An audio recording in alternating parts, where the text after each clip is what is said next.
यार आदाब आप सभी को। देखिए, देखोगे तो हर मोड़ पे मिल जाएंगे लाशें, ढूंढोगे तो इस शहर में कातिल भी ना मिलेगा। तो अभी फिलहाल पश्चिम बंगाल का यही हाल हो रहा है कि दोनों तरफ से कर्मी मर रहे हैं, दोनों तरफ से घर और दफ्तरों को आग लगाया जा रहा है, लेकिन जिम्मेदारी कोई नहीं ले रहा है। लेकिन हाँ, अब सीधे सीधे सवाल बिल्कुल सत्ताधारी पर आती है। जहां तक डबल इंजन की सरकार यहाँ पर चूंकि आ चुकी है, इसके बाद भी यहाँ पर केंद्रीय 2500 केंद्रीय बल की कंपनियां और 2.5 लाख केंद्रीय बल और चुनाव आयोग के होने के बावजूद भी, और हाँ, अमित शाह जी, ये सारे लोग के होने के बावजूद भी यहाँ पर अभी भी तू तू मैं हो रहा है। अभी अगर 2021 की बात करें, ये लोग जो पोस्ट पोल वायलेंस को उन्होंने एक बहुत बड़ा मुद्दा बनाया था, चलिए अगर लोग उनको मानते भी है ना, तो चलिए मान लेते हैं कि वो बात सत्य थी। तो अभी ये सारी चीजें अगर रिपीट हो रही है, तो पश्चिम बंगाल में किस चीज का बदलाव है? अगर प्रधानमंत्री ये कह के गए थे ना कि भाई बदला नहीं, बदलाव आएगा, लेकिन ये तो जो नजारे दिख रहे हैं ना 5 तारीख के बाद से, 5 तारीख से ऑनवर्ड से, अभी ये तो यही समझ में आ रहा है कि ये बदले की राजनीति हो रही है। दूसरा, दंगे इसलिए भी करवाए जा रहे हैं ताकि टीएमसी की जो आवाज है, जो कार्यकर्ता बचे भी है ना, उनकी आवाज को दबा दिया जाए, डरा दिया जाए कि भाई देखो, घरों से निकलोगे, टीएमसी का झंडा फिर से पकड़ोगे तो तुम्हारा यही दुर्गति कर दिया जाएगा। तो ये धमकाने के लिए किया जा रहा है, टीएमसी के जितने कार्यकर्ता है उनके मनोबल को तोड़ने के लिए किया जा रहा है। ये बिल्कुल देखिए, क्रोनोलॉजी और गणित बिल्कुल समझनी, जो ये सारी चीजें हो रही है, ये सत्ता परिवर्तन के लिए नहीं हो रहा है। सत्ता में जिसको आना था, अब वो कैसे आना था मैं उसके ऊपर नहीं जा रही हूँ। नहीं, कैसे क्या आना था, आ चुके हैं। नहीं, सोफिया खान वैसे ही आना था जैसे पिछली 3 बार से आप लोग आ रहे थे सत्ता में। 1 मिनट सोफिया जी 2 मिनट बोला मैडम आपने। वैसे ही आना था जैसे आप लोग पिछली 3 बार से आ रहे थे, चौथी बार बदल गया। वैसे ही आना था जैसे लेफ्ट पहले आ रहा था 30-35 साल तक, उसके बाद आप लोग आ गए। तो ऐसा ही बदलाव होता है मैडम। जनता को जिसको मन करेगा सिंहासन पर बिठा देगी। नवीन जिंदल बोलिए, नवीन जिंदल रिप्लाई कर रहे हैं, फिर मैं सतीश जा रहा हूँ। 1 मिनट मैडम प्लीज। मैं परिवारवादी पांडे जी, मैं राकेश जी बस एक छोटी सी बात कहना चाहता हूं। अभी कांग्रेस के नेता बोल रहे थे कि भैया इनकी 3 बार 4 बार इनके पीए की हत्या हो गई। मैं इनसे पूछना चाहता हूं कि रॉबर्ट वड्रा के परिवार में उसके यानी कि प्रियंका गांधी वड्रा के सास की, ससुर की, देवर की, सबकी हत्याएं हो गई, सबकी संदिग्ध परिस्थितियों में मौत हो गई। ये क्या था?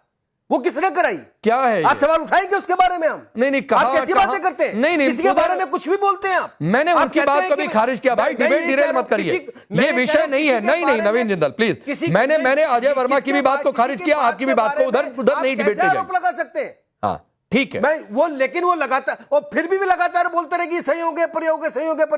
और दूसरी बात, सोफिया जी बोल रही है कि कैसे सरकार सत्ता में आई, देश वहां पश्चिम बंगाल की जनता ने भेजा है भाई। और 19 जैसे 15 साल में आपने गुंडागर्दी, रोहिंग्या मुसलमान और जो है घुसपैठियों की बदौलत सरकार लेकर आई है, और ये पश्चिम बंगाल की जनता लेकर के आई है। सरकार को शपथ लेने दीजिए। ममता बनर्जी इस्तीफा देखती नहीं है, हारने के बाद खुद हार गई, पार्टी हार गई, मुख्यमंत्री हार गई, उसके बाद इस्तीफा देने को तैयार नहीं है। तो क्या संवैधानिक पोस्ट पे ऐसी बैठी रहेंगी? आज वो सरकार का कार्यकाल समाप्त हो रहा है। वहां पे पश्चिम बंगाल में भाजपा की सरकार बनने दीजिए। एक मवाली, गुंडा, हत्यारा कोई बचेगा नहीं। उसका हाल यूपी से भी ज्यादा बुरा होगा। वहां पे भी गाड़ी पलटी जाती थी, वहां पे भी इनकाउंटर होते थे, यहाँ पर भी होंगे। कोई नहीं बचा सकता गुंडों को। सब जानते हैं। आप कब तक पुष्पित पल्लवित करती रहोगी गुंडों को, बदमाशों को? कब तक करती रहेंगी? पश्चिम बंगाल के लोग शांति चाहते हैं, पश्चिम बंगाल के लोग आतंक का नाश चाहते हैं, और ये काम कोई और नहीं करता। चलिए एक मिनट सुनिए, एक फैक्ट देकर आगे बढ़ता हूं। एक मिनट नवीन जी हो गया सर, हो गया। एक फैक्ट देकर आगे बढ़ता हूं, और किसी को लगे कि ये गलत है तो वो क्रॉस कर देगा। सतीश सर, आप सबसे ज्यादा अनुभवी हैं, आप बता देंगे अगर मैं गलत बोल रहा हूं तो। शुभेंदु अधिकारी, अजय वर्मा आपके लिए 2020 में बीजेपी में आए टीएमसी से, अगर मैं ठीक हूं। आप जो 2 पहले की घटनाएं बता रहे हैं, उसमें एक घटना 2018 में हुई थी और एक घटना 2013 में हुई थी, और ये तब हुई थी जब वो टीएमसी में थे। तो सर पहले जाकर अपना रिसर्च दुरुस्त करके बताइएगा कि टीएमसी में रहते हुए फिर उनके स्टाफ के, अरे क्यों नहीं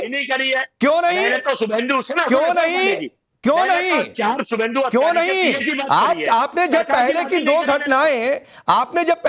घटनाएं आपने कनेक्ट की, तो भाई ये भी तो देखिए वो 2 घटना कब हुई। पूरे देश को ये नहीं देखने जाएंगे कब हुई ये घटना। तो सर थोड़ा सा तैयारी करके आया करिए अजय वर्मा, थोड़ा सा तैयारी करके आया करिए। अगर शुभेंदु अधिकारी के स्टाफ की हत्या हुई है आज या कभी भी, तो ये मानिए कि शुभेंदु अधिकारी टारगेट पर रहे हैं, वो उनका कद बढ़ता रहा और वो टारगेट पर रहे। कब किसने किया ये जांच होने दीजिए, एजेंसियां बताएंगी। लेकिन सतीश सर, हो गया सर, एक मैंने फैक्ट आपको रख दिया, वो फैक्ट जाकर आप दुरुस्त करिएगा कि आपने जो कोट किया वो ठीक किया या गलत किया। जलेबी मत बनाया करिए मेरे सामने। तो रुक जाइए, रुकिए, प्लीज रुकिए।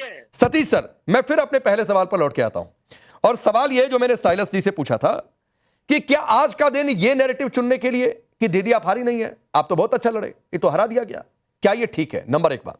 नंबर दो बात, क्या ये 27 के लिए बिसात कोलकाता से बिछाई जा रही है? और तीसरी बात है कि क्या ये उकसाऊ पॉलिटिक्स का नतीजा है इस तरीके का मर्डर? देखिए, मेरा एक ही बात कहना है कि चुनाव निष्पक्ष, फ्री एंड फेयर होने चाहिए। जो जीते, जो मतलब हारे को हारने में शालीनता होनी चाहिए। लेकिन इतना मैं जरूर कहूंगा, आपने एक शब्द इस्तेमाल किया कि क्या टीएमसी जो 3 बार जीत गई और बीजेपी ये चौथी बार आ गई, तो भाई बीजेपी अगर टीएमसी ने उसी तरह से जीता था, तो आप ही कह रहे हैं कि क्या बीजेपी ने भी उसी तरह से जीता है जो इस बार जीता? किस तरह से सर? मैं तो नहीं मानता हूं। बोला ना कि 3 बार तीन बार टीएमसी को जनता ने मैंडेट दिया, इस बार बीजेपी को मैंडेट दे दिया। बोल रहे हैं ना, ठीक है, ठीक है, मैंडेट दिया। लेकिन ये नहीं, एक चीज है अंतर।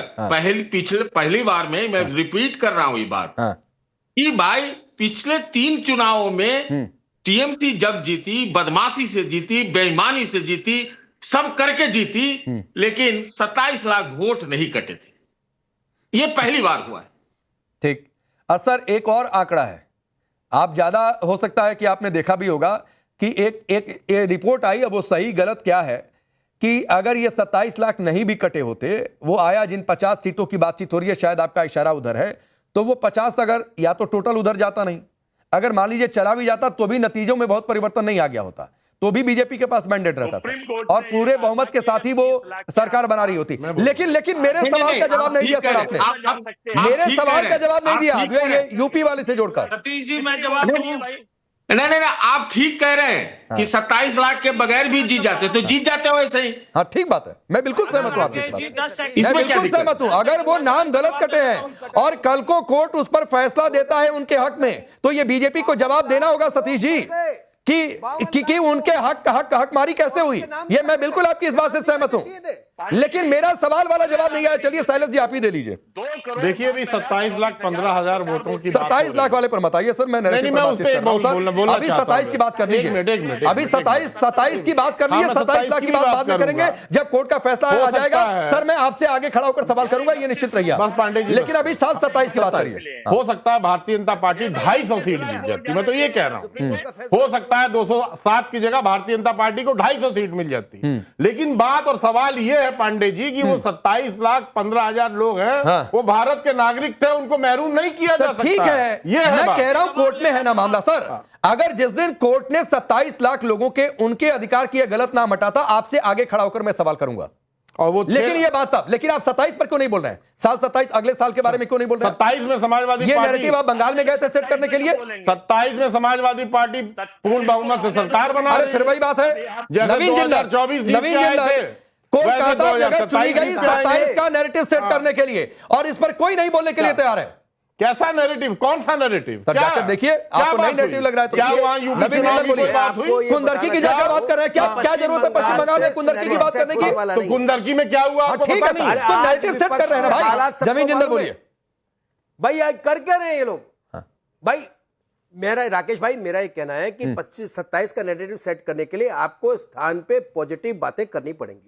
अगर एसआईआर था तो एसआईआर में सभी दक्षिण के अंदर तो दिक्कत नहीं हुई थी, ठीक है, वो एसआईआर तो वहां पर सरकार भी पलटी गई है, ठीक है, लेकिन वहां पर क्या वहां की स्टेट गवर्नमेंट ने उसकी मदद की थी कि एसआईआर के अंदर हम करेंगे। ठीक है, वक्त इतना ही है, वक्त इतना ही। मैं नैरेटिव सेट करने को भी गलत नहीं मान रहा हूं, पॉलिटिकल पार्टियां नैरेटिव सेट करेंगी, लेकिन कब किया, कहां किया, कैसे किया, ये सब भी देखना होता है। आप सबका बहुत बहुत शुक्रिया।